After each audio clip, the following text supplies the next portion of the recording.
everyone, especially to you, Ma'am Kadimi Sinisa. For today's video, we will be having an interview with one of entrepreneur all the way from Lentogop, Aurora, Zamboanga del Sur. But before anything else, let us introduce ourselves first. I'm Margilo C. Mundares. I am James Ryan E. Servidor. And I am Jenny Paylor Gomeo.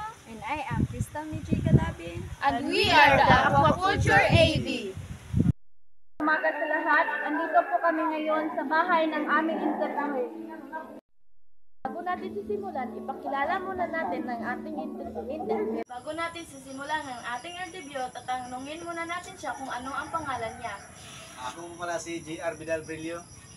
O karon, ato siyang interviewan sa atong unang question. Anong mga paghahanda ang ginawa mo bago ka pumasok sa ganitong uri ng negosyo o trabaho? Nag-collection muna ako para makapuhunan. At yun lang. Ang tanong, anong mga espesyal na kasanayan at katangian ang mayroon ka na nauugnay sa iyong negosyo o trabaho? Unsa ang imong kuan kanang imo na ba kay kuan ani ka sanay ka? Sosyo? Oo. Wala. Personal ko lang po. Pangatlong tanong, paano mo nalutas ang mga problemang may kaugnayan sa negosyo sa unang bahagi ng iyong pagpapatakbo ng negosyo? Wala ba kay na kuan na Nadunggan nga mga kuan nga pati na mga pati nga istorya. nabalik ka pero sabi wala ko na. Nakay nadunggan nga mga pati nga istorya sa laing tawo. Sa una, yan ang mga kompetensya.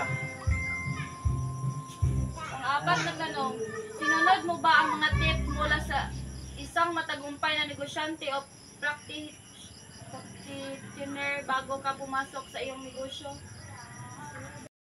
Pang-apat na tanong, sinunod mo ba ang mga tip mula sa isang matagumpay na negosyante bago ka pumasok sa iyong negosyo?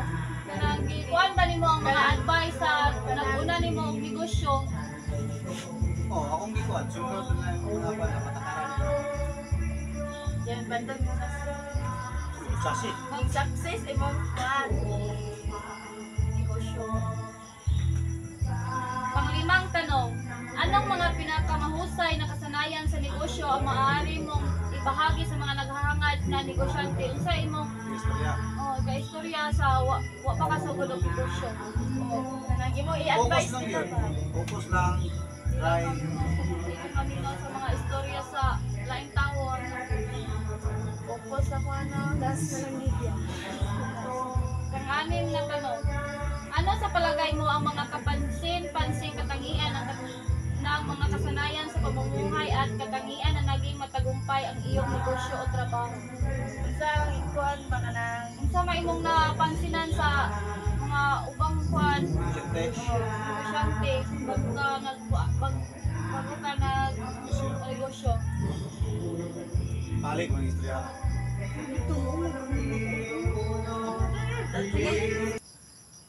Pang-anim na tanong, ano sa palagay mo ang mga kapansin-pansing katangian ng mga kasanayan sa pamumuhay at katangian na naging matagumpay sa iyong negosyo o trabaho?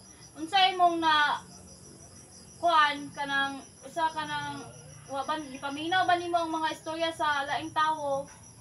Aron kuan kanang aron bitaw mo unlad imong negosyo or gipa kuan ra nimo kanang Wala na ako namati ng istorya sa mga tao. Ang ako nga focus ko sa akong trabaho aron unlad ang akong negosyo. Nakay naagian nga mga pagsulay nga na failure or diretso ra imong negosyo? Yung pagka 2019, hindi maano yung alimango namin kasi walang flight para Manila. At saka hindi kayo bibili yung tao kasi hindi tayo makalabas ng bahay. Noon, pag-lockdown, kami, bagsak. Wala kaming ipon kasi ganito. Pila may ma-income nimo sulod sa isa ka bulan? Depende sa taas sa alimango. Pero kasagaran, Hanggang bumita 15,000. Hindi na hindi na hindi na malugi. unsa ang Hindi ka malugi. pinakataas Ano ang pinaka- Kubi.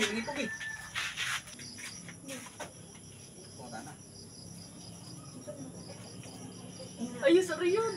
Ito yan, ano pong pangalan nito? Ito, ang pangalan po sa alimango, ito, ang tinatawag sa atin ito, yung Ilto White. Pag doon na sa Manila, ang tawag nito, Into. Ang price po ito ng Into, tag, 350.